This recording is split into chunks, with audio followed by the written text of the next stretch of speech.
Nazana esenga koyeba ke boza ebele libosa ba etano na bino ike batata ba mama bandeko mbote pe boye malamu na Canal Presse mokola lelo toza bongo samedi 29 mai 2021. Merci Nabino pour la fidélité, merci Nabino pour la confiance. Numéro à Souka, il y a Canal Presse pour la poson de boye baka Canal Presse, c'est du lundi jusqu'au samedi. Alors Barnabé au Camp Nou Parc de Prince, c'est pas Fungoli Ango, Tozawana, Ponabino, Batata, Bamama Bandeko, c'est bel et bien parti pour les 60 minutes de direct.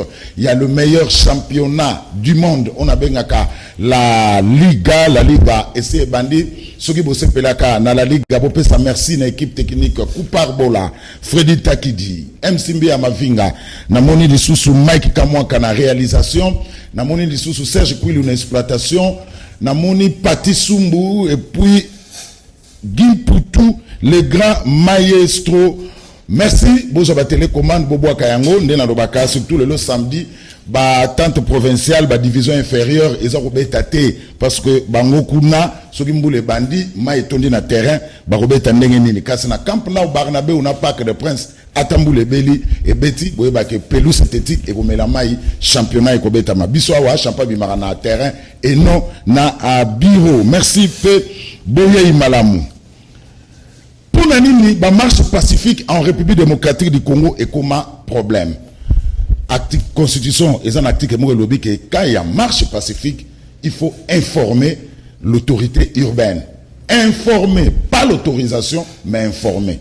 Mais pas na biso na République démocratique du Congo et comment problème marche pacifique sur les Salemi, il faut vous s'attendre à gaz lacrymogène comme ezalaki lobby na marche ya INC. Pourquoi pas on peut encadrer marche pacifique ba pousse bazana ba tambolina ba tout type place ba kokoma na point de chute ceux qui ba la déclaration na bango ba sali et puis ba zongi. Mais en République démocratique du Congo marche pacifique, il faut ezalaka disperser et pas y a la police nationale. Tentative de réponse na émission à l'élo.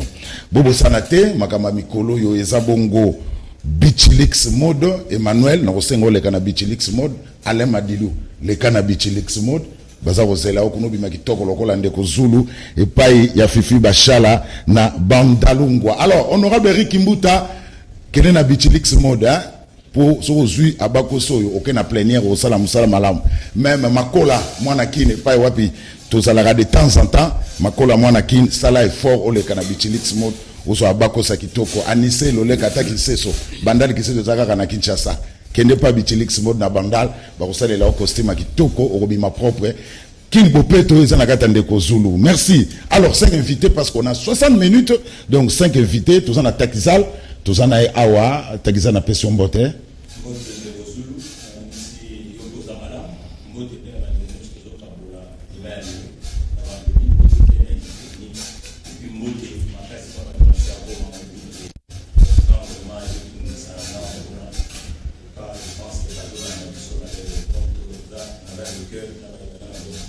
Merci. Anissé, bonne.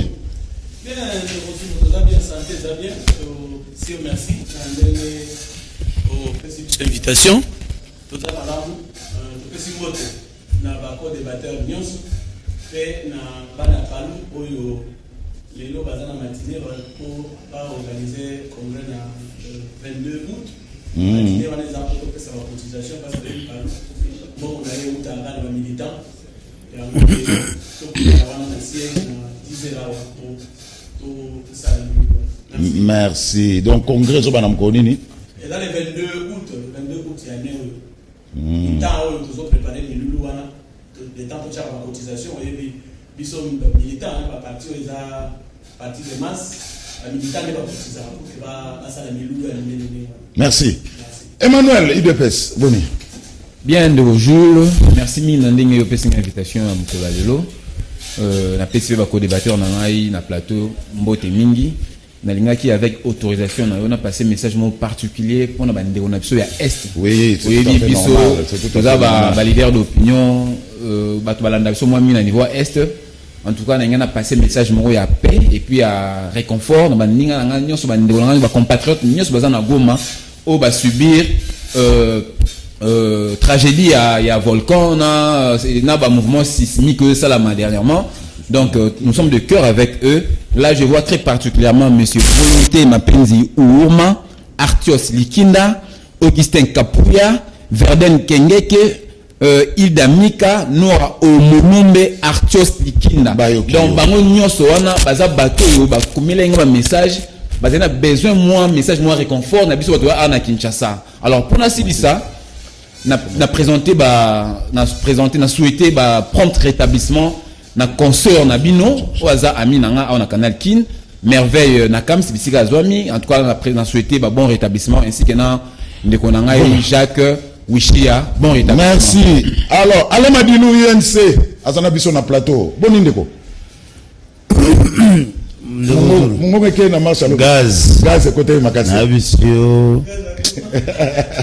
mbote na batu nyonso baza na plateau na biso mbote na ba téléspectateurs mbote ndeko Zulu moni voile le bo comprendre parce que gaz ekotaki tellement que nanto mona mamba boete police ya buki vitre pas beta gaz na kati yana garçon mo akoti na kata toilette ba betele gaz na kata toilette abimi moi si mo bazana bébé wana tne tozolo batisi ko azana hôpital deux mamans wana bazana tout le monde a ba image oui tile lo ba kala mingi te maika bon sang en tout cas mboge ke mabe boete. Merci.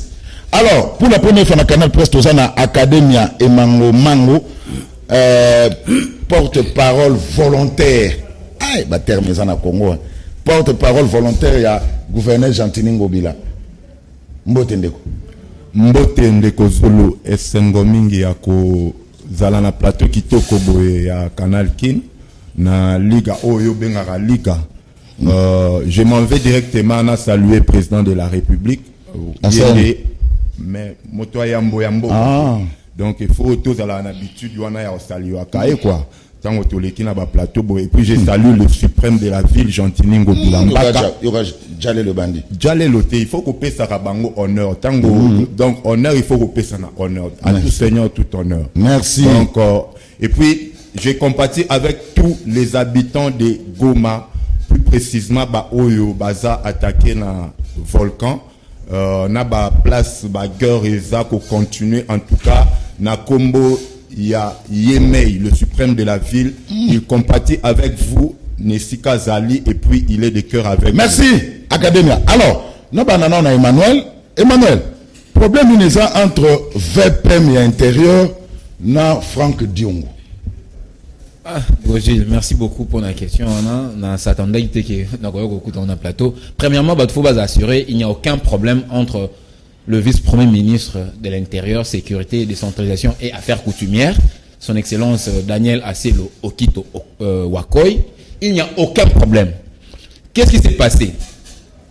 Ndeko Mukumadi a salaki gouverneur à Sankoro Mukumadi. Alingaki a investir gouvernement provincial na bureau d'âge. Ça c'est l'anarchie, cher ami Ndeko. Or Mibeko et Lobby, le gouvernement provincial ne peut être investi que par le bureau définitif établi.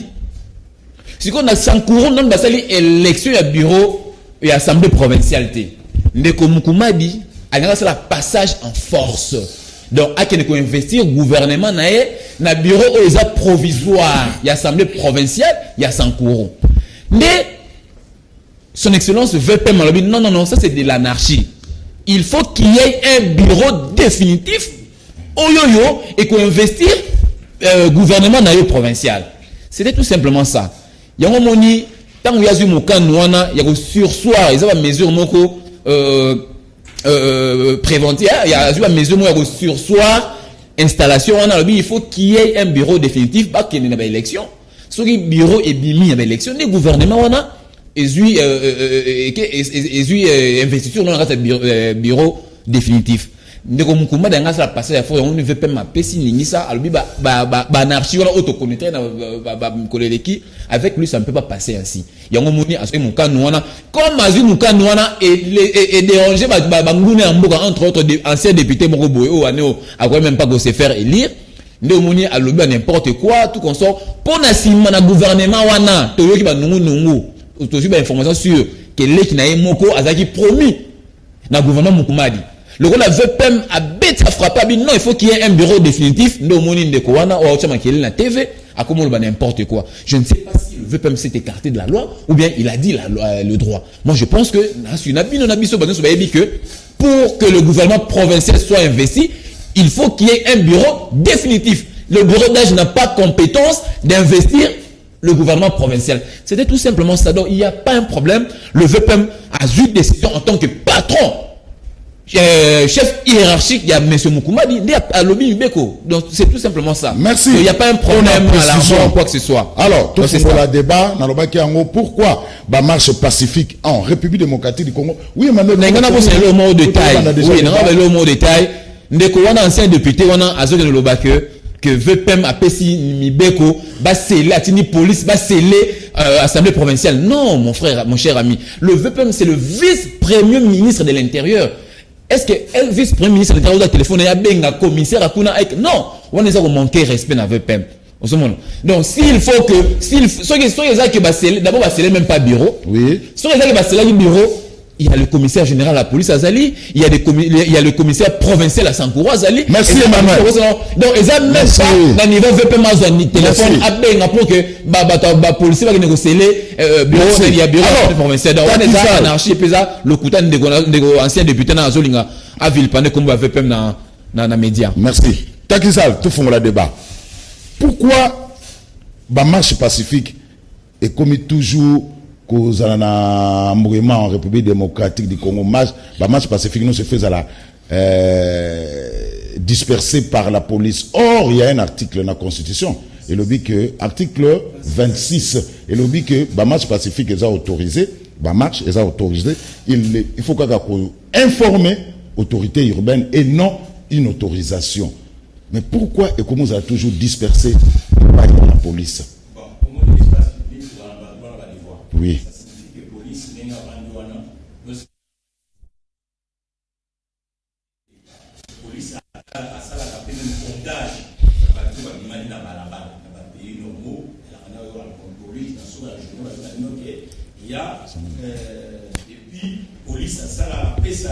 Nzelo batu baroleka parce que faut que espace public de Konangai Zulu biso ba commerçant toujours rappel manifestation ezali ba protéger capé activité économique na kati ya ville. Donc logiquement tango manifestation ezo salama l'état kotala na yo muto sengi manifestation na apport économique ya ville ainsi de suite yango mona ke batiaka ba tracer parce que non nzela bino bokolekela yango yo po lobité po bino bo sengi marche ke mboka ezala parteur mais logiquement na ba marche nyonso pe na histoire ya marche na mokinde kozulu komona ke e dégénéraka komona pe ben filtrer bazalaka e kozala biso ba coopération par exemple ba commerçant to lobi ke bon to décider parce que mikolo uta 2020 chiffre d'affaires est sous-sauté, mais actuellement, doublage administratif, mais tous les cananzela pour tout revendiquer, bah, droit na biso. Mon comme on appelle que, bateau bazan non commerçant, bah, koti, pote, bah, comme on rebondit ça, bah, police. Moi, que policier passe à la canelo, bah, le baraka, à se défendre. Les lots, en Afrique, discipline, on appelle mingue zalakate, du côté à bateau, toujours manifesté, tout na infiltration. Organisateur et en marche, il paie à zalakana, service d'ordre na yé. Pour éviter que et dégénérer so biso de 5 images que biso de ba commerçant biso moko pe fait na service d'ordre ou ko permettre que ba infiltrer ba rejoindre bisoté ba marche africain lelo mingi ezalaka ke komona ke infiltrage salamaka komona ba policier peut-être ba ko telema na bango mais ba toucho mo ba banga iko y arriver mais policier saza mutuneti yo soko bambie le bango sani a se défendre pour se défendre azana gaz pour se défendre à la gaz. Tout le temps, tout ça, dans le contexte de jour. Crise des armes à gaz, tension des armes. Tout à l'heure, au monde où on va marcher dans la forêt. Nous pouvons évaluer le manque à gagner économique. Les organisateurs et les police. Or, l'économie est allée sauf créativité. Quand vous avez dit balabala, la boutique, nous sommes en train de passer un mois à boutique. Mais combien on va aller?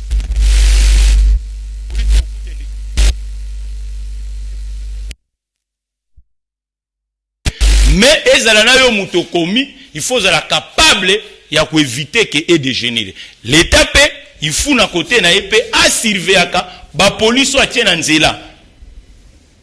Est-ce que bango pe bazali cause que et se dégénérer parce que manifestation logiquement et qu'on dégénérer. Voilà, manifestation logiquement qu'on dégénérer mais ba police ba komulanda ba militant tina kata ba siège ba parti politique, c'est quand même très dangereux. Na bana mike ba gazwana et ça bien tenu ko Anissé. Ndeko Sulu, merci pour la question makambo ya marche pacifique, ngana victime ya marche pacifique. Je crois que yoka na kisenso na le 17 mai, ezala kina marche ya population pour na makambo ya kozonga sa misala ya travaux ya nzela oeza entre commune na intendance. Nzela wana misala kangama ti lelo yeba na te bato bazokufa ba érosion ba tête érosion zo se multiplier. Population ba commis et pas le gouverneur pour que batambola juste malembe pour que ba pesa mémo et pas bourgmestre. Gouverneur a lobby et l'autre côté, c'est-à-dire à comité, à bengité, à bandinier. Pour nous, on a considéré qu'à lobby et l'autre côté, c'est qu'il a autorisé parce que en français, il a mis qui ne dit mot consent. Mon cher ami, on arrive le matin, to solo lina major, to comme na tongo pour na bima. Lupangu nanga nyos entouré par les policiers. Lupangu nano entouré par les policiers, on me dit na kogi ko bimate parce que là c'est initiateur ya marche. De telle sorte que ils ont ba bois qui ba gaz lacrymogène na ba jeune tina ko panza ko landa bango tina bandako. C'est ce qui s'est passé avec Bandeko na biso UNC lobby. Mais c'est pas possible. C'est quand même un droit les plus élémentaires qu'au marché. Les droits. Donc on ne peut pas au moins encadrer. Quand on parle de dégénérer wapi. Mais déjà on commence à l'étouffer là où est ça. Et dégénérer na place nini. Parfois notre police basa professionnelle malheureusement vraiment permettre ngana lobayango basa professionnelle pour nani. Ba policier pour eux et loko yo marche na mutu na bango ezaka ka iloko ya mabe. Même si ba autorisé, mais yeba nandela oyoka. Les policiers ba dérapage vous allez belé n'a pas ba policier. Donc ba yeba que le rôle na bango ezaka encadrer pour eux la population va comme net ba ennemi na bango. Non, mais alors que oh eloko ba revendiquer wana, c'est pour l'intérêt de la population, pour l'intérêt ya yé policier. Loko la nzela, ce qui est bon policier a oleka nzela ni. Nzela wana. Donc vraiment nous condamnons la pratique wana oya kozala que ba landaka ba tout tinanda moi j'en ai vu, j'ai vu. Ce qui n'est pas bien, franchement, merci Anissé Loleka, c'est bien dit.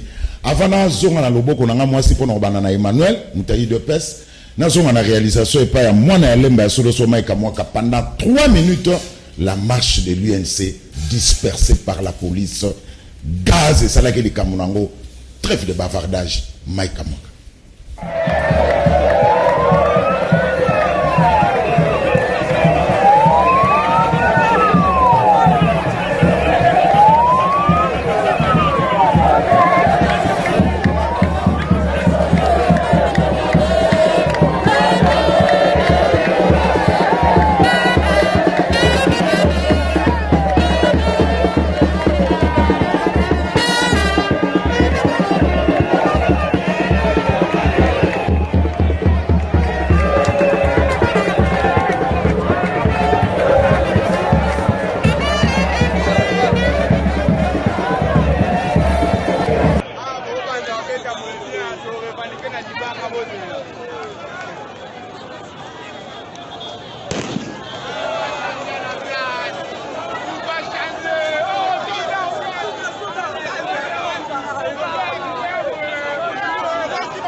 parti à Batro, ça dit équilibré. mukolo nini awa na Kinshasa to na kati ya mboka INCC sala manifestation pe bakomi mutu depuis bakanga président total injustement d'ailleurs tozala ka chaque jour ba manifestation sans que eloko mutu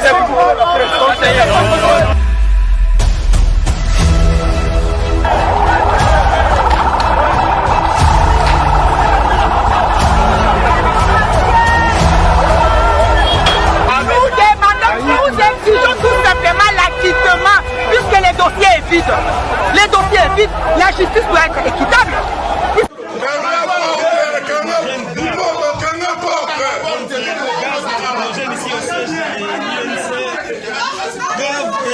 Gaz lacrymogène, 28e gaz. À l'intérieur de notre siège, on vient nous gazer, on nous a humiliés. Sortez, sortez, sortez. Ok, ok. Mon Dieu, mon Dieu, mon Dieu.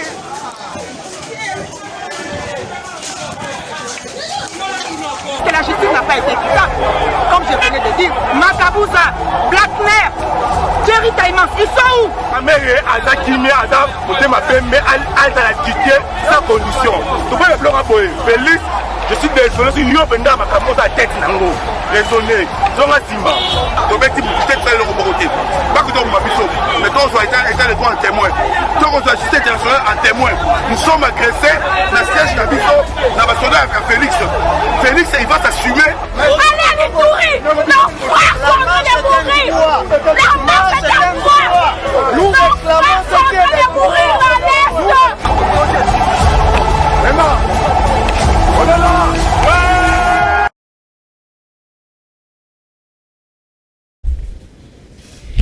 Voilà. Norbanana Emmanuel. Emmanuel. Tant que l'IDPS est dans l'opposition, bon marché qui peut ébeler. Vous avez marché et puis vous avez souka kaboué. Mais les lois IDPS n'a pas continué. Pourquoi ma kaboué continue? D'abord, Jules Nalingana Yepsan Leonangai, Anissé, que la RDC a l'une des meilleures polices dans le monde, professionnelle. Voilà, il faut un document Isali, un rapport Isali. Donc, Kolobake, professionnel, je ne sais pas ce qui, excusez-moi peut-être le terme est péjoratif, je ne sais pas ce qui, bon, on a beau le baron, mais renseigne-toi que nous avons. Non, non, mais renseigne-toi que nous avons l'une des meilleures polices au monde et professionnelle. Comment tu es Jules. Comment Oui, article 26. Voilà. Bato belé article on a ça la usage à contenu non bien té. Non, pas exemple, avant de répondre à la question, pas exemple moko. Les loba lobby que marche ça, il faut qu'on informer. Yo on ça la marche, on ça la marche, OK dans des villes, on faut informer bon, voilà on a ça la marche parce que on a moni RDC il faut to kabolé amo. Donc parce que parce que ça régime d'information. Donc, on peut un jour comme ça, bon matin, tu te dis, voilà, on a mon partie, et c'est photo 4 et alors, tout ça, la marche peut se tenir place, voilà. Non. Donc, on a la péténeur. Donc, on a l'objet à marche naïo. Cela ne veut pas dire parce que nous sommes dans un régime d'information. Alors, il faut donner n'importe quelle information parce que ça sera l'ipso facto. Mais Emmanuel, c'est très important.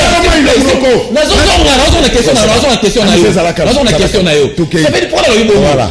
Pour la UNC, nous avons une union sacrée. C'est en fait, c'est l'un de nos alliés.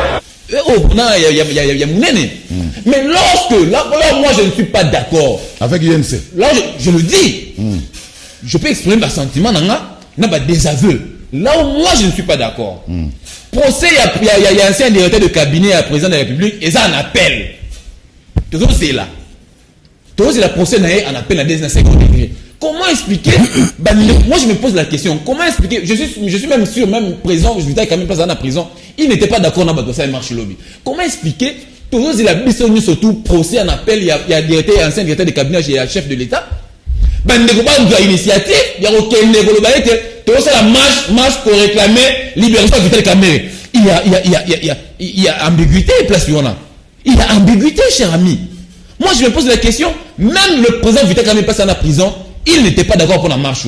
Si tu es bino, tu oses la marque, tu oses la mission, surtout parce qu'il a suivi la mission que le président Vital Caméra, nous compatissons avec lui.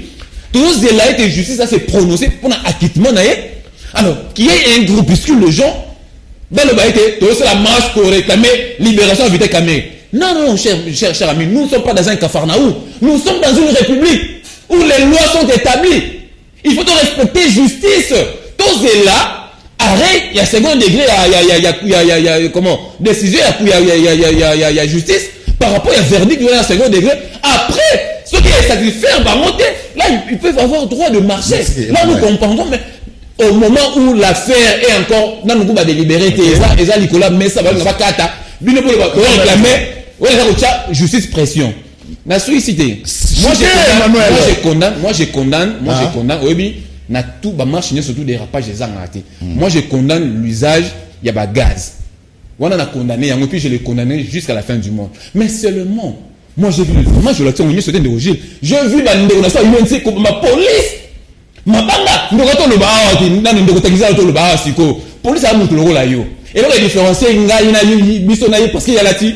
Mais ça, on va me dire mais tant que je dois me défendre également. C'est ça. Dérapage, infiltration et kotaka. Il faut éviter. Merci, Emmanuel. Il faut police. Non, merci. Porte-parole volontaire.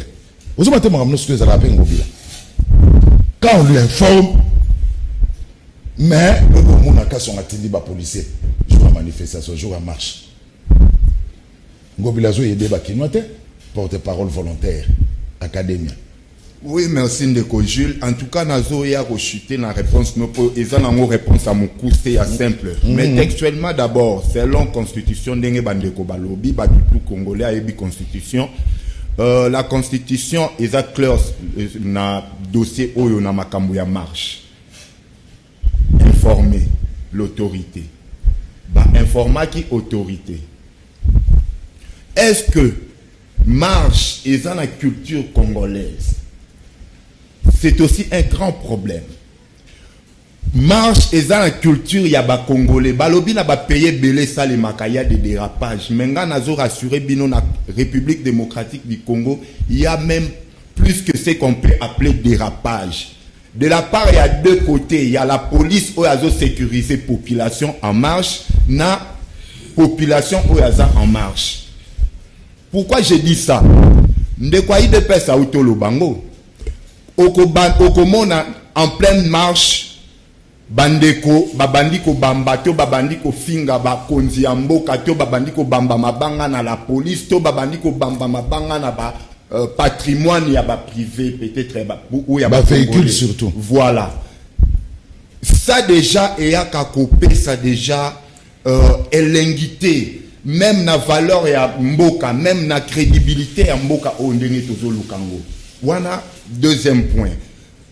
Troisième point na nina lobabwe côté sécurité. Ce sont les autorités de ces pays qui savent que na temps oyo tozali, est-ce que il faut te permettre bango basa la marche ndeko nanga ide pesa lobiango. Est-ce que bango baza plus que ngobila?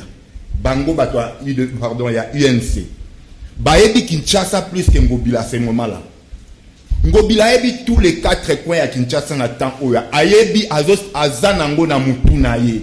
Sécurité du point de vue sécurité du point de vue géographique azanango. Ayebi que peut-être na temps oyo ce qui te permettre marche wana.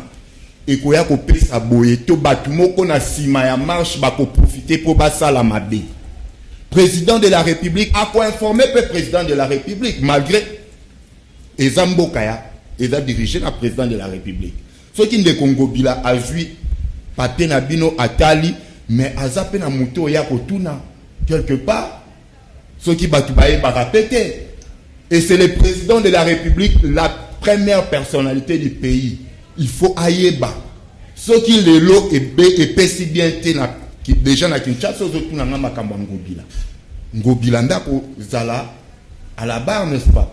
Donc bande qu'on a il faut ba yeba na contexte d'abord au toza lelo président na bino ya UNC à partir ya hôpital ce qui a prison à Senga qui d'abord caisse et chama ya nini ya aide mais bino na sima na ye yazo senga caisse wana pona kimia n'est-ce pas mais bino na sima na ye bosengi marche na pays na biso na ville na biso toyebi makambo epesa kandeko nanga eza mabete tout le monde peut marcher ndende kwa lobby mais il faut toyeba toko marcher pourquoi pour la consulter na réponse chité ndeko Ngobila aza démocrate aza très transparent na makambo ya boye soki oye na dossier na yo ekoti pona marche s'il faut permettre à vous permettre donc merci. C'est un peu ça.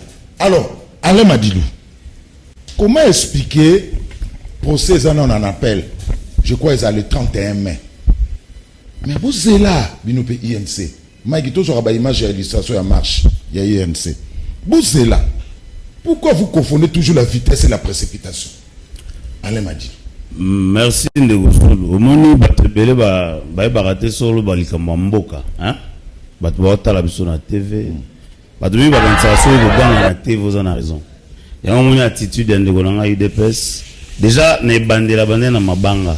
Na comprenez que la politicien te. Non, Emmanuel soki maloba comment? Emmanuel comment? minimiser bandeko ba este. Emmanuel non, comment yango na papier Emmanuel? Comment? Parce que partout, s'il te plaît.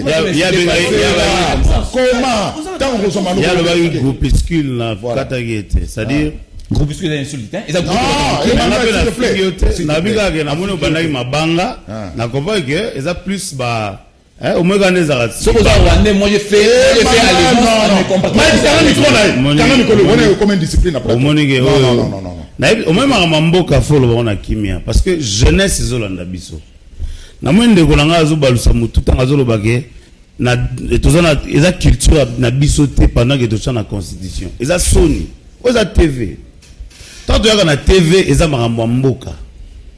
Na TV ba te po obi na ngafona no mona na TV vient attendre découvrir ngando pesa ngambonga transport. Na TV ba parce que politique eza art. L'art de gérer la cité. Et bien gérer la cité na ba émotion te, na kanda te, mais na discipline. Tant bozoba bokote la police. IDPS. Si papa était Tshisekedi wa mulumba tambola. Yo somona ba beta maman Marthe gaz. Mais lobby maman Amida zwaki gaz. Ba simbie na nzoto, c'est-à-dire ba zuye ba luki ba kimisaye. Ba katie na triomphal, police a landie ba exiger maman Amida akita na mutuka. Tu es bien intention na bango te. Muto ozomona ba eko longole na maboko ya police. Ba boya mata ayaki na maman. Ba boya mata na mutuka ba kangaye. Ba longole na maboko ya police, tu es bien intention police te. UNC tous a temple ya pacification. Papa, Congolais nyonso ayebi Vital Kamerhe na parcours politique na. Kamerhe aza mutu te oyo atangisi ba bado te. Biso na UNC ba marche to saleza mbali boso te. Lobi to mobiliser ki 22 provinces ya Congo. La fois où to salaka marche on a to mobiliser 23 provinces ya Congo. C'est-à-dire UNC to yaka to tangi memo na biso na fin marche to panzali to ki. Biso marche ezaka dérapage te. Et na français ndeko nanga faye ba tangazo ba porte-parole volontaire il y a gouverneur balobaka nul ne peut se prévaloir de sa propre turpitude. C'est-à-dire gouverneur a revendre te ayebi que tous un régime d'information na rolanda ndeko tanga beti masolo économie azolinga protéger ba acte oyo police sagi ya buzoba, excusez-moi le terme, pour na kobimisa mon économie. Mais l'économie ezaka na balabala. Soko lobi que bon sur le plan économique tu vas empêcher ba transport et tambola. Mais est-ce que l'économie continue na lopango bato? Police est en violation de domicile. Ce qui est un acte à condamner, mais puisque bato bazo banga, même beaucoup ezo kufa. Ce qui biso to revendiquer lelo ndeko Zulu. Pour nani kozela kaka te parce voilà. Le procès est un appel. Il faut attendre. Il fallait expliquer bandeko que aoza TV ce qu'il faut tangi sa peuple. Bayaka na kanda te na TV, bayaka na binemi te na TV, mais bayaka poko tangi sa peuple. D'accord? Mais tant on a zolo ba oza nini? Moi na mboka Vital Kamerhe a été d'abord condamné sur base des suppositions. Or na pénal balobaka 1 + 1 = 2. Na pénal virgule a raté. J'ai passé 5 ans à l'université de Kinshasa. C'était pour ma première fois. Nous avons un détournement intellectuel, les gens ont la guitare. Ça n'existe pas dans le droit pénal. Mais les lots, on a pas besoin de désorienter jeunesse. Les lots comme ma chanson. Oh non, surtout les moutons, il paye combien? Oh non, mais va besoin de détournement intellectuel. Oh, détournement intellectuel, le retient quoi? Oh, il y a la pour c'était. Non, on a le droit de critiquer ce qui se passe bien et ce qui se passe pas bien. D'accord? Tant au total, il y a cours, il y a pardon. Je n'ai pas t'exagérer, oui. Tant au gouvernement de la République. Oyo a signé un contrat wana ya ba maison préfabriquée. Gouvernement wana o ba benga la continuité de l'État. Et bimi balobi que Vital Kamerhe en fait les maisons préfabriquées ezali na ba port. Faut basa la commission donc basa la descente sur terrain bazo banda ko bazongisa. Gouvernement bisote. Alors, le temps nous a permis seulement à comprendre que oyo ça mailobi. Une fois de plus, tu comprends qu'il y a acharnement contre la personne de Vital Kamerhe. Mais acharnement, pour Nani. Pardon. Si c'est parce que ça débat. Non, on l'a sommet d'antenne. On l'a dit, pourquoi tu es là? C'est-à-dire, tu es ici, battu. Opinion publique. Parce que nous sommes UNC, peuple y a qui lobby dans balabala. C'est peuple y est pour na goloba que Moutouana Bokanga injustement. Sur base des suppositions. Il faut botikaye en liberté parce que justice à double vitesse et ça malamouté. Justice est représentée par une femme qui représente l'humanité et moi si on a une bande noire na misu. Et la justice est à la bilongi à batute. Bateau nyoso ba condamné à 100 jours. Soko sali calcul au monde à caméra tikala yemo condamné et na kati ya prison parce que appel et annulé condamnation. Soko tali batutu babima wana na 100 jours. Et ça na batu nyonso bavanda so bobi détournement parce qu'il faut population comprendre. Détournement ça marana directeur à cabinet chef de l'État. Détournement ça marana pardon s'il vous plaît. Cité s'il te plaît. Ah Ndegozulu. Cité. Omoni peuple lelo ba comment ba caméra a détourné. Détournement d'abord mbongo le na chaîne de dépenses. Les hommes en bonne classe. Merci. On a la science. Allez, m'a dit bon mango to ça la tour à table alors t'as na mono tango allez m'a dit là le but détourner mais ça les maka à niveau ya cabinet ya chef de l'État. Normalement na ningité na débat to songela likambo ya procès parce que pour ça on appelle ça le 31. Problème na tout problème ya ba marche pacifique. Alors, selon yo, c'est la même question à Tunagi allez m'a dit pourquoi pas l'UNC a attendu Azelana nous mama procès on appelle ici là comme ça total la nenge suka ndenge nini bango ba weleli nanu ko ça la marche est-ce que marche pression en marche et qu'on peut changer bazouzi Makani. Non, je pense même pas. Ndeko Madilou azana kacha ko diriger mboka so azo ebate aza allié ya président Tshisekedi. Parce que dans le gouvernement actuel, où ils ont dirigé Mboka, il y a des ministres et la famille politique. 4 ministres, oui, il y a des ministres, il y a des ministres, il y a famille politique. Et vous êtes en alliance. Vous 5 démissions, vous retirez, n'a pas pareil, parce que là, je vous vois comme si vous avez un ennemi, or vous avez un partenaire politique. Vous dites, vous avez fait l'université de Kinshasa, mais tout n'était parce que même Moutou a une intelligence qu'on réduire. Dans l'histoire de l'humanité, c'est pas que les gens qui ont fait l'université qui dirigent le pays. Tout à fait. Donc, c'est l'expertise qui compte sur l'espace public. Mon compatriote, quand je parle d'économie, vous savez le problème de la vie au Congo aujourd'hui, c'est le chômage des gens. Il y a des gens qui. Nalingala, émission ça Nalingala, s'il te plaît. Depuis 60, on a Congo de manifester pour une indignation qui a Congolais dans un salade. Ce mon amour, ce aux années un jour, comme nous avons politique, nous avons entrepreneur, nous avons politique, nous avons entrepreneur. Alors, ce aux années un peut-être que vous faites sa mission. Mais la justice, aux autres, est en place. Parce qu'il y a des gens qui Moutoua Kangi, un économiste comme moi, et ils allaient pas congolais, et ils allaient institution, va bien justice. Maintenant, la justice sur la justice a vu mon canne, ils allaient en Madilou, ils allaient en Takizar, ils allaient en Zoul. Bah, élément aux hommes et ils allaient contraire la décision, bah, pour Takamon, la juridiction de Konangaï.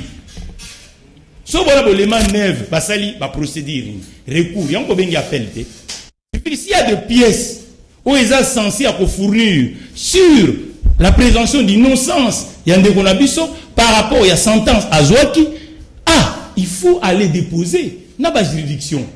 Mais ce n'est pas occuper l'espace public qui est bazouzi. Il faut diriger la justice à un état d'âme. Il suffit que y ait des pièces au bon pour fournir, pour permettre que à exempter mon tour qui va condamner. Mais tout quoi pour la justice mis sur mon côté. Vous êtes universitaire, mon compatriote. Il ne faut pas faire la contradiction dans ces plateaux. Il faut faire des choses d'une façon noble. Vous n'êtes pas celui qui a pris le dossier de notre compatriote, le né Vital Kamerhe. Celui qui a pris le dossier, il est ici. Si les avocats, excusez-moi parce que c'est qui avocat, il y a défense, il y a ndeko, Vital Kamerhe, bazana ba pièce neuve. Ça signifie que ba ko apporter on la juridiction. Mais dans le bureau économique, on néglige en côté. Ce qu'on néglige en c'est que toujours ça la politique. Le moyen permet à l'État et ça la face. Et les lots sont que la plupart de nos compatriotes il y a un lobby. Il fallait qu'on évalue on a des côtés. Si vous estimez que marche à Jouana, et ça qui n'a pas bavir du côté, il y a pas institution policière parce qu'il y a des appels institutions. Il faut qu'on apporte toujours au cours de la juridiction. Pour enquête et zala. Au lieu de par exemple, tout le monde sous-estimer institution. Ceux qui ont des preuves d'éléments, ou des matériels, avocat conseil, il y a parti politique, ou à qui marche, à Meka Kolaksa, mon poté, banque tout le monde marche à Benalla, Azalaki, proche, il y a président Macron. Mais Azali policier. Lorsqu'il y a côté une manifestation, à Tché Brassard et Anini, il y a marche. Mais l'air bakangier, c'est pas parce qu'il y a Zalaki, Pemben, à président Macron, qu'il y a une à disposition à justice. Parce qu'il y a eu des éléments. Les journalistes Bassaï Moussa Nabango, Bazouzi Bassaï Moussa Nabango. Mon frère est universitaire. Merci, Tadissa, c'est bien dit. Alors, je vous parle à cause de la non, Maloba, n'est pas nissé. On a sa réplique. Oui, mais au Tika, espace. Azolinga kanisi sabatu ke nazo négliger l'économie. Nazo rappeler ndeko awa que les jugements rendus dans la République Nabiso ils a rendu pour le peuple et au nom du président de la République. Merci pour la précision. Bon. C'est-à-dire, tu auras tout le temps. Pardon de quoi, c'est-à-dire, tant que vous banalisez la revendication à peuple, ils ont un sens, on a renvoyé un article 26 de la Constitution. Liberté d'expression. Bateau, justice mal rendu, mais ils ont rapport à Bango. Ils ont droit à revendiquer. Et peuple a droit à revendication dans Mundu Kité, dans Massa Cité, dans Mako Fité, kaka na ba marche. Yango wana. Nengo zolo ba institution police nationale ezaka ba exécutaka ba ordre. Tant police naka encadraka ba marche ayoki. Tant bozo sala memo, abi memo na bino bon akenango, abi bon basagi memo batangaki, memo ekomi, bozu copie boki botikeli gouverneur, moto bino bo signalaki marche. Mais tant bino police bo permettre même batuba ba tambola ta impate. Batanga ta memote. Alors, violation et longue au niveau de la population. Et comme au niveau de la police. C'est-à-dire, tant que tu as là-bas, et ça que tu as dénigré l'institution. Mais tant que tu as état de droit, promotion état de droit, ça la manquaka, ce qui est impartialité, mais ce qui est comique, il faut te privilégier bah oyo. Pour na ba oyo. Et le tu as dirigé mboka. Mais tu as fait la tête tant que tu as dirigé et que bah tu as quota cessé pour n'avoir que déstabiliser l'état de droit.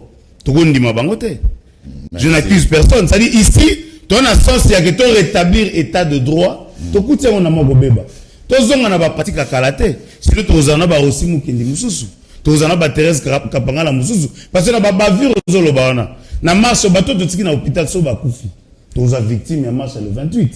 C'est-à-dire, tant que tu faut là, de part et d'autre. Mais j'ai dit tout ça. Je t'ai dit que les jugements sont rendus pour le peuple et au nom du président. Merci Alain Madilo. Alors, Anissé Loleka, Tolobanine, expression démocratique. Anissé Mifia, Limisanga ya Palou. Tolobanine, expression démocratique. Et ça, nous sommes dans la République démocratique du Congo. Attends, aux hommes incontents, plus question de marche. Total la Kakaboye, Attends, et Simbate, Total la Kakabo, Tokangamabo. Tu souhaites que l'oba 8 la question en Nengwana parce que avoir le chef de l'État intention na eza ya kolongola biloko ya Nengwana. Mais au habitant mutu a l'intention, il faut qu'on matérialise cette intention là. C'est le travail qui reste na niveau à la police, na niveau à l'institution na biso. C'est-à-dire tant que mutu aye na vision na yeza, il faut corriger ba erreur o ezala ki na point oyo. Alors tant que komi na tango wana, il annonce ça. Et ben institution eza chargée à exécution, il faut pas exécuter en ndenge wana. Marche par exemple oya UNC na yebite soki ba pesa ki bango réponse. Mais on ngana lo par exemple oya c'est là. Article lobby, il faut qu'on informe. Tango, sa manifestation va informer hôtel de ville. Hôtel de ville, il faut faire sa réponse. Il a quand même le devoir de dire quelque chose. Parole volontaire à répondre. S'il vous plaît, il a quand même le devoir, comme Moukonzi, il y a quelque chose. Peut-être que l'itinéraire basui est Zamabé. Peut-être que le moment est Zamabé. Ça, il a quand même, na devoir en tant qu'autorité, il y a quand même quelque chose. Parce que c'est lui qui va encadrer, n'oublions pas. Mais le problème est qu'il y a un cas où il ne dit rien. Donc, à lobby est l'autre côté. Cette fois-là, c'est le bourgmestre, na major, na nani, tout ça, qui a interdire. Alors que dans les circuits, il y a information, il y a une marche, bango bazalakate. Bango, ils ne reçoivent que instruction. Alors, ceux qui bazouent qui yango, mais il faut pas brandir biso yango. Donc, quelque part, tant qu'on a le professionnalisme, mon cher ami, tant qu'on lobby, et ça parmi la police, les professionnels, peut-être que c'est bien. Il y a des documents, tu as dit, tu vas peut-être, avant aussi le peut-être ça ce document, mon pote tanga, tout le monde, ils ont classé, na rang nini. Ce qu'on a Google, c'est parmi les polices les plus professionnels. Non, c'est parmi les moi, je sais. Là, vivre en périphérie, mon cher, na qui senso. Et je connais le niveau à la police, na biso. Moi, j'ai vu la périphérie. Donc, au moment où on appelle un petit mot, qui wana. Demain ou après-demain, à la a formation wapi. Quand tu l'appelles un petit comme ça, tu l'appelles à un professionnel. Bon, je ne sais pas ce que vous avez dit. Mais qu'est-ce que je dois vous dire? Et la police n'a biso. Biso to là bien parce qu'il y a des gens dehors qui nous sécurisent. Ce qui bazala été, mais de là la bien été. Parce que bateau va sécuriser. Mais lorsque ça ne marche pas, ce que l'occasion marché, on ne peut pas nous empêcher d'en faire le débat. Même si, il y a une la justice, la banquette, la news. Mais l'analyse, nous ne sommes que des analystes. Nous ne venons pas condamner les on fait des analyses. On dit que la police va salir Ezamabé. Et la population va salir Ezamabé. Ce sont des analyses. Nous nous limitons à l'analyse. Peut-être que ça va la proposition. Mais ce n'est pas nous qui condamnons. Nous, on ne condamne pas. Et la justice, nous condamner ceux qui, la victime, va saisir justice. Donc, c'est que la réponse, mais nous, ça ne nous empêche pas d'analyser comme il est en train de le faire. Donc, moi, je pense que l'institution est chargée à exécution. Il y a vision et chef de l'État. S'il vous plaît. Parce que vous êtes en train de nous faire revenir dans ndinga kala ezalaki moyo lobate soko lobi paf bakangio soko lobi paf ba entouré yo nandao soko lobi paf babani ko filer non mais mutu akoti oyo vision na yeza ndengwana te. Comment on fait autozo ça la différence entre vision ya mutazo gérer na bato bazana exécution? Merci Anissé Mifia. Alors Maïka Moka afin que ne pas Emmanuel marche il y a une salobi bimisla ka image qu'est-ce que manato Emmanuel question Maïka Moka rapidement mon alemba. Image au caca, tant que qui gaz lacrymogène. Image au Mike, ça va rapide. Voilà, merci. Soukawana. Emmanuel, c'est une nouvelle dictature de l'UDPS qui commence. Ou bien les moi na mukeboye, gaz lacrymogène. Emmanuel. Non. L'UDPS hier qui nous a donné des leçons. Bon, c'est Imoro Bolobaka que il est au pouvoir, il n'y aura plus l'opposition. Emmanuel, tu es un parent. Moi na mukeboye soit gaz. Et salon de Gilles, premièrement, on rectifié. Il n'y a aucune autorité à UDPS Oyo Yebi, banana présence au Jean-Marc Kaboun, ti na biso batase, Oyo Azam Kondi à la police. Premièrement. Non, c'est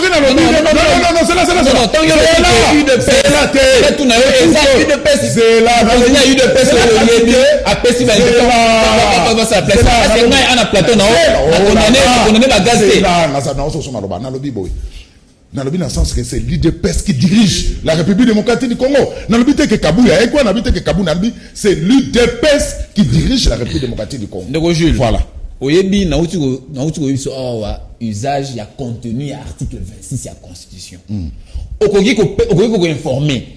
Il faut mon konzi wala oyo informer, après ça s'appelle Ningisa. Par exemple, itinéraire oyo emprunté pour la marche au Pacifique. Et ça, il faut informer à Monique, place on a moins bébé que ça. Il faut quand même aussi s'attendre à sa réponse. Même si il faut autorisation. Il faut lorsque vous allez, la personne auprès de laquelle couper ça, itinéraire, il y a marche, comment, informer par rapport à marche, il faut, il y a pas ça, non, tu il y a marche, il y a abandonation, il y a UN, qui lobby pour nous contester, pour nous réclamer. Les libérations. Donc, je ne sais pas, on va se structurer la justice. Heureusement, le gros de la matière de Kotakiza là sur administrer les leçons cours parce que je ne peux plus revenir sur ça. Il faut y mibeko na mboka nyoso mibeko ezalaka. Ce n'est pas parce que tu es un allié, il y a eu de peste, mais tu es membre de l'Union sacrée d'autorité, tu décrètes que non, un tel forme dans la prison parce que vous êtes allié à une peste. Non, messieurs, nous ne sommes pas dans un cafarnaum. Nous sommes dans une république où les lois sont établies et puis il faut que tout le monde il faut que tout le monde a respecté mes béco amboka. Mais na revenir de konanga.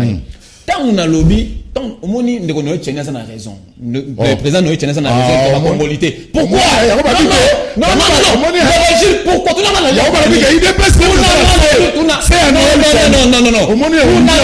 pourquoi? On a vu sur UNC à la Kissi à moi à insensible. N'a pas de nation va souffrir na goma dans trop de jeunes émissions. Ma banga. Na émission Neko, moi ça fait 14 ans dans la vie à télévision. Moi depuis 2007. J'ai des correspondants à travers le monde entier. Moi Emmanuel. Voilà. Ngai Emmanuel. J'ai reçu plein de messages de ma compatriote na ngai. Non, tout le monde a bien. Ah, on a vu un transfert. Nazui, un message ébélé, n'a pas correspondant na ngai. Que transfert. Bande, on a au baba to ba ni Congo te, banguni a Congo ba oyo. Au bois qui banga. Alors, nous allons compatir na bango pour ça on est biso na Congo, nous sommes de cœur na Kinshasa, de cœur avec bango, ne lobby libanga. Et ça, je me bango message ndeko. Et ça on a que aux amunguna ya Congo. Et mais je te dis, moi je m'étonne que tu sois de l'Union sacrée et que tu ne compatisses pas avec les compatriotes. Non, on a transformé l'Ibanga la compatie. Tu as semblé croire être plus érudit que nous. Au moins, il répond, au moins, pour nous organiser la PCO. Non, on va avoir une mission. Il faut être. Allez. Il y a des docteurs ici. Emmanuel. Il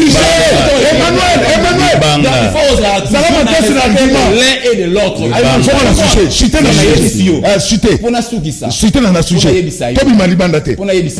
Jules, moi je ne peux pas permettre. Oui. À ta marche, voilà. Et qu'il y ait usage excessif, il y a la gaz. Ça, je le dis et je le dirai à jamais. Voilà. Ça, moi, je dénonce. Voilà. Mais, il ne faut pas oublier. Moi j'ai vu nos amis, moi je ne crois pas que j'ai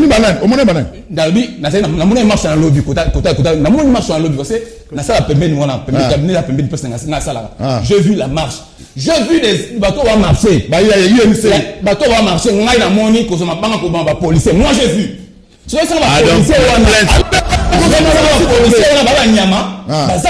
c'est une provocation. Alors, je suis même tenté d'aller plus loin. Je suis même tenté. Je parle français. Je suis tenté d'aller plus loin. Il y a eu des badauds. Ils ont fait usage. Il y a lancé la police. Merci. Quand tu lances partout au monde, police toujours. Et puis on répond. Donc c'est ça. Zoamiko Malembe, c'est ça la Liga. Il faut mouiller les maillots. Alors, il faut mouiller les maillots. C'est ça l'argument. Le meilleur championnat du monde a un argument. Alors, Ndeko, pourquoi pas une telle marche et qu'on a encadré par la population? C'est mobile encadré par la police. À quoi qu'on encadré marche, on a été à Kasso. Encadré la marche à INC. Si n'a point de chute, n'a pas sali déclaration n'a pas pour Panzani calmement. Ndeko Zulu. En tout cas, regret Zamakasi Nandeko Nabiso ya UMC. Il y a à comprendre que si abandaka koleka télévision c'est pour que chef nae caméra monae et puis APC mbongo. Non, Nakatio.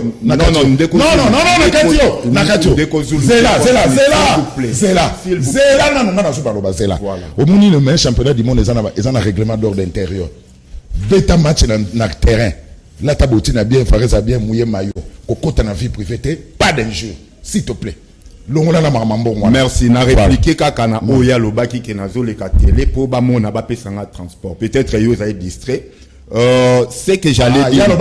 Lobaki ndenge. Ce qu'on a regardé na kataye. Orozo maloba. Tokei. Image. Nazo un argument. Voilà. Ndekonga naza porte-parole volontaire. Ceux qui osent en français na mutu, ceux qui osent en dictionnaire na mutu, le mot volontaire. Tango Bimi volontaire, c'est-à-dire même la personne d'Engobila n'a pas su que moi je viens à la télé lui défendre. Avant que je vienne défendre Ngobila, j'ai fait mes la recherche nanga. J'ai compris que Kinshasa est dans les bons. Yango na eko défendre Ngobila. Donc ezala kutu na chance te abenganga te et puis c'est un travail déjà. Un porte-parole déjà c'est un travail. Soit Beninga, je serai chez lui le bienvenu. Donc Kolinga te o accentuant au commissaire Sondeni. Académia, pourquoi pas une telle marche peut être cadrée par la police? J'allais dire c'est ça la question. Voilà. Na kokende libanda te poso ke libanda na lobai makambo culture. Albi tabi songa na terrain mezo bima. Naza ka na terrain de. Poso confort de vitesse na précipitation. Allez, pourquoi marche et koki kozala encadré par la population? Nazoya. Voilà. Ndeko Zulu na lobai makambo culture à comprendre ngati na lobi boye. Marche eza permis na banda qui na constitution marche eza permis pour tout citoyen congolais.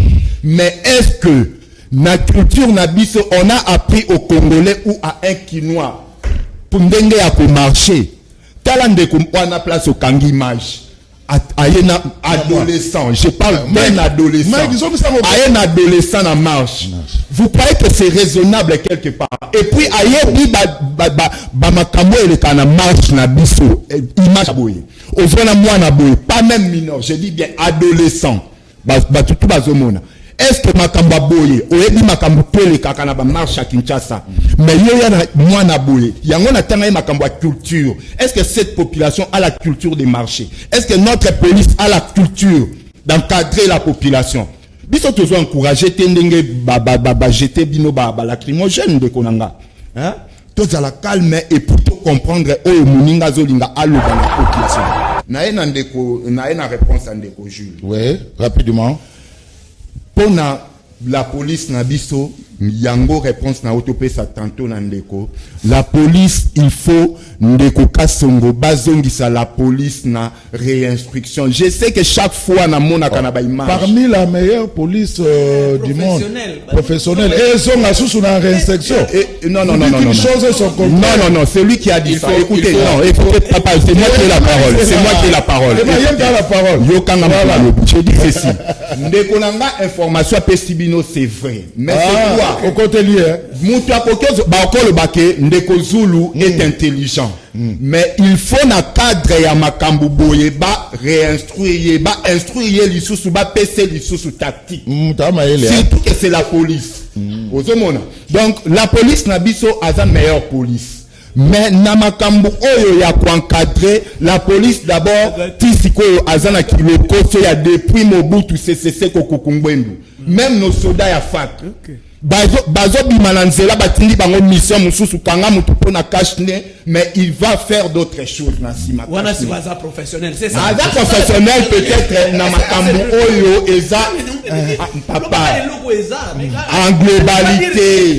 En globalité, chaque règle a ses exceptions. En globalité, na règle il y a la police. Non, Emmanuel, allez m'a dit na maloba. C'est là. Pona na chuter na logique. Ndeko Ngobila aza pona batu oyo bazana balingi kimia. Quand bobengi marche pacifique, vous allez chez Ngobila, il va vous donner l'itinéraire, ce qui est possible. Si ce n'est pas possible, merci. Lui n'a rien d'autre à faire. Yango a répondu à merci. Bandeko ba violer. Merci. Jules. Allez, tourne à 30 secondes. Non. Non. Non, s'il vous plaît, messieurs. Non, c'est un argument au bureau. Quel argument n'a pas autant de Rojul. En 2017, Bandero va contester dans le biao. En 2017, il y a eu un rapport, un rapport de Shanghai. Dans le rapport de Shanghai, il y a une catégorie d'institutions belées. Dans le rapport de Shanghai, il y a Google. Bon, on a que parmi les polices professionnelles, il y a monde, police RDC en 4. En 2014, dans le rapport, il y a Fondation Coran Adenauer. Coran Adenauer, il y a un rapport, il y a Balman. Rapport Wana et PSA institution, il y a ma casse entre autres police nationale congolaise. Donc on appelle ça deux sources. Merci. Quand vous êtes des intellectuels, vous avez une université, beaucoup de alors, une question. C'est la toilettage technique au salaire, mais répondre à la question. Alors, est-ce qu'il y a espoir les 31 pour un procès en appel? Il y a Vital Kamé. Nous allons répondre. Bon, espoir, faut ça là. Parce que, juge Wana. Oui. Bazana carrière à protéger. Au moment ndeko a aussi glorifier police à Kabila en 2014, en 2017. Mais toujours informé que les police wana est comme ko beba. Il y a un monument qui a professionnalisme et koti. C'est-à-dire quoi? Nga dernièrement na poids lourd nazo leka na sali et logote. Mais na moni police a loin plaque. Mutazolo a signaler nga ke balongo le plaque mutu mususu. Non, comprendre. Tali, oh, balongo le plaque. Na qui na tenu autre côté sens unique, na poids lourd, na mon sens unique. D'accord? Tout ça, on a teka rapoto koumi sa la police, na biso, tout le baraka ma be na bango. Mais dans la général, à l'obi na ba police, so ba otisi ka unité ba créer. Oh, la police, la ville qui chasse. Kassongo.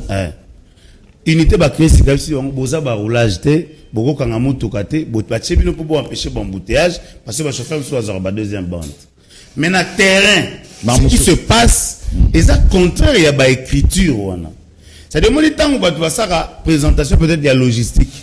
Par contre, sa présentation de la logistique, commis, un rapport, le gars est qui n'a époque où on a mais l'élo, aux salamana.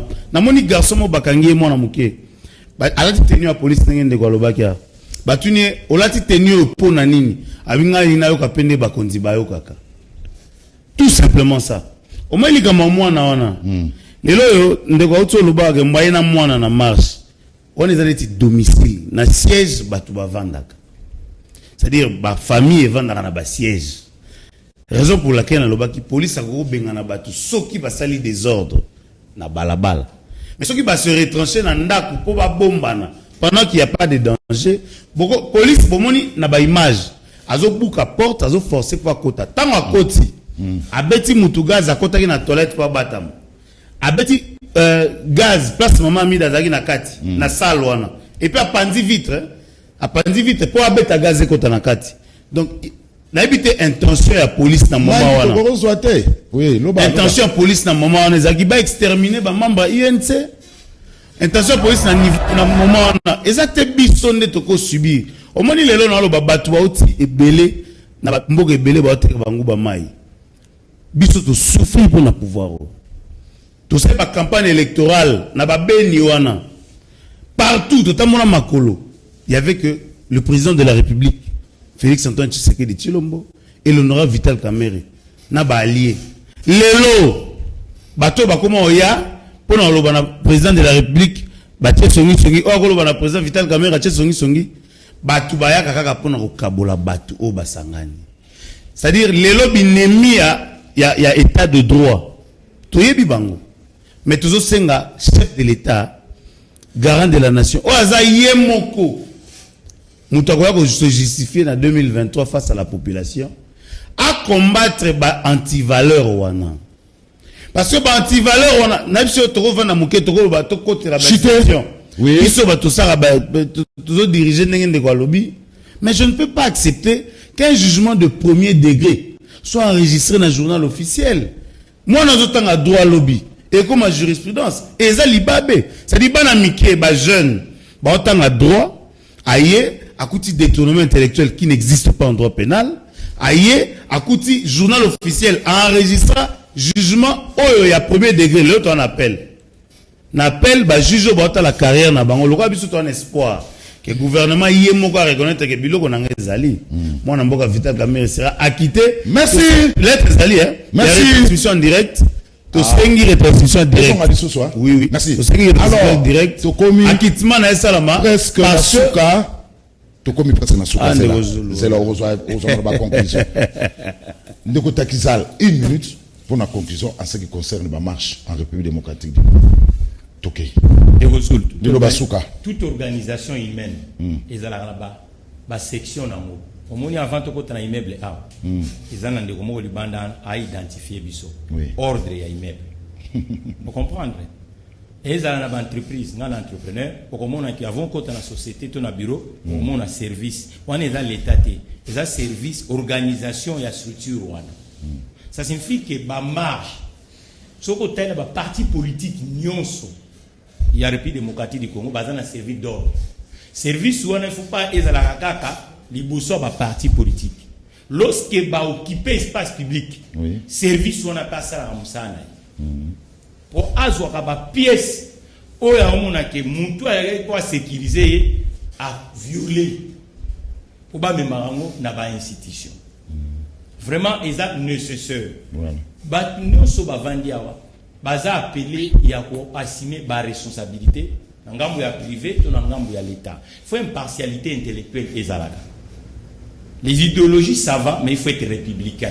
Merci Takisa. Parce que la République faut être l'icolo. Merci. Voilà. La République a l'icolo té et ça moi passe. Voilà. Merci Takisa. Donc il faut vraiment tout ça la merci. Na Congo. Alors Emmanuel, 1 minute pour la conclusion. Et monsieur Sili. 1 minute n'a rien conclusion. Moi j'ai conclu que voilà, le sujet du jour bien sûr. Juste tout à fait. Je conclus en disant que passer message nangai na bando nangai à est encore je suis de cœur na bango par rapport il y a tragédie au ba connaître la semaine passée samedi passé.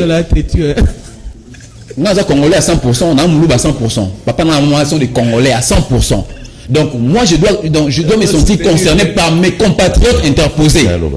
Tu comprends frère? Je suis congolais à 100%. Je suis concerné par mes compatriotes de l'Est interposés. Bandona Est à Goma va subir et il est évité. On a dit qu'on a très bien. Parfois il est bien monté. Je suis de cœur avec eux. Toujours quand ils sont dans le mouvement sismique, je suis sûr que Nzambe a osana bango battre la bango leur on a béroyate puis ba konzamboka ba osala le nécessaire pour que nani base là toujours à l'abri il y a pas danger. Nous sommes de cœur avec eux et je continuerai de le dire jusqu'à la dernière. Tous mes correspondants au bakomela ngai n'a pas un message de paix, il y a calme, base à la calme Nzambe a battre la bango azana longona bango. Merci. Voilà, message dans la souka ngana. Academia 1 minute conclusion tout ça. 1 minute na 1 minute na conclure en disant ceci. En tout cas, témoignons sur Nazobenga Bino na Bozala derrière toujours vision il y a suprême de la ville Ngobulambaka.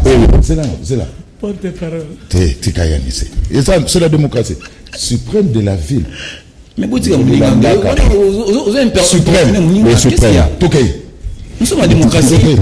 Bon, on a abandonné le baboué pour appuyer. Ngaso na commis porte-parole volontaire, c'est le contraire de Ondenge Bamisu Bazo Kanisa. C'est juste venir appuyer. Ngobila, Azana service, il y a communication à Mobimba et Vanda et Kuba. Mais moi, je viens que appuyer Ndenge Asenga Bisoto, appuyer Vision Naye. Que chacun là où il est, dans sa parcelle, Aïeba et Sikani na Koboaka, Matiti, Aïeba qui caniveau, ils a réservé na Bamaï Yambula, ils a réservé na Matiti, et l'eau peut-être na Kokaki Koebsa, et puis pour la conclusion, il y a Lelo, Bandeko, tout est contexte à pays na biso, le président de la République, Patrick Berton, a Bengina, biso tout s'unir pour la nation, l'union sacrée.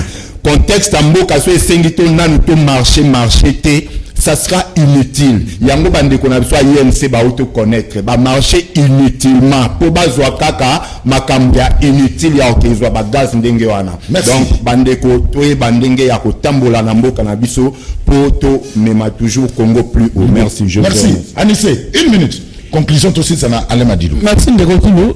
Conclusion ezaka to sengi ngobila, to sengi kasongo.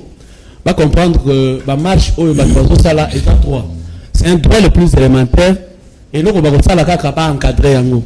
Pas encadrer yango, biso to continue la population pour pas belle ça le bateau, mais pas encadrer marche le lenge sengeli. Donc il y a mibe ko ezali pas faire respecter yango parce que muto azo gérer mboka atindi bango te basala ngo ndengwana. Donc nous demandons à ce que la police loko les professionnels ndenge ko na bitwa yebisi biso lelo ba la professionnalisme na bango pour que ba gérer makambo na malamu. Merci pour la malobobo pesi biso soki na longo awa na ketika cotisation na ngai parce que ma congrès wana est terrible na le 22 oui na occupa siège pour Tosil Samassola. Voilà deux membres na gouvernement ba wario. Oui. Communication ça na mabo na Didier Mazenga. Oui. Wana militant na biso. Mazenga za militant na biso. Bongo patrimoine. Exactement, on a peine à souka la militant. La grand militant. Alors m'a dit une minute conclusion pour na sujet là. La bagi soki conseil za pona ko sumoki na ba victime ya gaz, eza pe conseil inutile pona ndeko. Pas se moquer na bateau bazali ba victime quand même, eza conseil inutile eza en place. Au moni na suka ande na moni ndeko entrepreneur lobili kamo et tout ngai. C'est-à-dire alors na suka. Na suka kaka.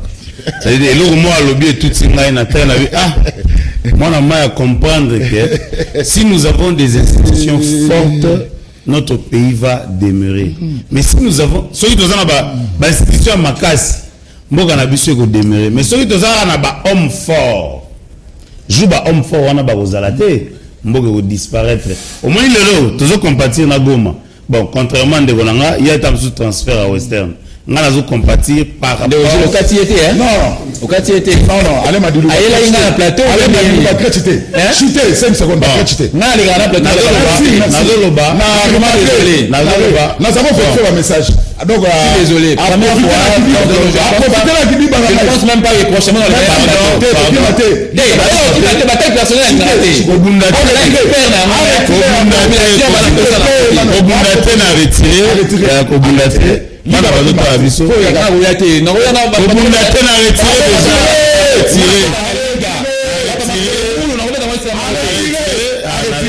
merci, arrêtez. La maison préfabriquée au Ezakuna pe na ba port wana. Et ko ko sunga pe bandeko na biso Goma. C'est-à-dire bandako ebukani. Bako ta ba maison wana kuna eko teka mana ba vente publique. O zambonga contribuable congolais. Merci. Le gouvernement la bakazwa. Allez, un message. Madilou, communicateur à INC, merci. Bonjour la Liga. Bon, moni makamu pouvoir et sali na marche à INC. Ce qui est à Kabila na pouvoir de l'élo à l'ingaki Sambwa. Et ça, échec pour Nangobila. Parce que yende gouverneur, atika pouvoir, bah venir le rôle à Kikwit, de la paix, misale Katana, à ce moment où on a marche à INC. Moutaï de pes, atika makambazo, le baké police, nabiso, et ça la meilleure du monde. Atika, et ça claver, toi la moutakomi. Le nom de quoi de pes, a bengi la police la meilleure, à Kanissa 2016. Même la police et Kanga Bango na siège. Kabundu Kutu a gagné la générale à Mouli. Eza mawa hérité kala la mutakomi. Ndeko Zulu félicitations na yo na Bichilix. En tout cas, tozo me la maïna tonga. Ya solo bozo me la maïna tonga. Ozo changer chaque émission. Kende na Bichilix mode na bandalunga ndeko. Tika owu me la so ngo bimakini bo petro gola ndeko Zulu. Voilà. Ndeko IDPS alobi ke bato yensende babandaki ko bama mabanga donc tango bazalaki na opposition bango bazalaki ko bamba la police Chazi le roi à Brazzaville tant IDPS azalaki na opposition ba marche azalaki malamu lokola komi na pouvoir marche komi mabe eza passé législateur azazo baté parce que article wana ezo koloba juste information et non autorisation Roger na komi na Gombe bato IDPS bazomona pasi ya peuple te maïzate kourape ezate et komi pasi kaka koloba loba pour la marche merci na bango rendez-vous 2023 le Kolo Yumbi Ngobila a frappé l'Issoussou après Zandu après Stade de Marty makamama musulman après beaucoup mestre a suspendre et comme IMC a commis Félix Ngambo ya Pamba yebisa gouvernement ezana bandeko basi lisi classe mais bakangami na Inde na place bapekisa ba marche babi bandeko basisi classe bakangami na Inde na place gouvernement epekisa ba marche gouvernement tapekisa marche te ndeko Zulu yebisa Emmanuel kala tepe marche na biso PPRD bako sala nini Elvis na nchini Emmanuel Elvis bandeko ya IDPS depuis bazala pouvoir basali déjà combien de marches nana pekisa bango yebisa ndeko ya IDPS Emmanuel na kim tozo vuve trakasaki makasi kaka na la police professionnelle Merci Takizal, merci Anissé, merci Académia, merci Alain Madilou, merci Mission UDPS le 9 juillet 2020. Donc tout ça la marche va pixel du sauver marche. Merci. Merci la Bilo Mandeko Batel Ndebo Zalake Belor on a vu à travers le monde en clair et sur TNT pour un numéro à Souka ya Canal Presse à Mokola Lelo Bobo Sanatema Kaba Mikolo Bitilix Mode Alain Madilou le Kapa Fifi Bachala Tobengaï na 0998 808 120 0998 808 120 Okozwa Bako Saki Toko Ndenge Kozula Lati Kolekana Kin Bopeto Honorable Eric Mouta Kende na Bitilix Mode Mwana Kin Makola Kende na Bitilix Mode Obima Bopeto Lokola Ndeko Zulu Koleka Kin Bopeto Ngana Bino rendez-vous jeudi prochain na Tiki Bino na Boka Falon na ya Maman Falon merveille na Kams Maman Falon naza bon rétablissement voilà Maman Falon nazali pour na sali week-end Ndeko Zulu jeudi prochain Botika la malam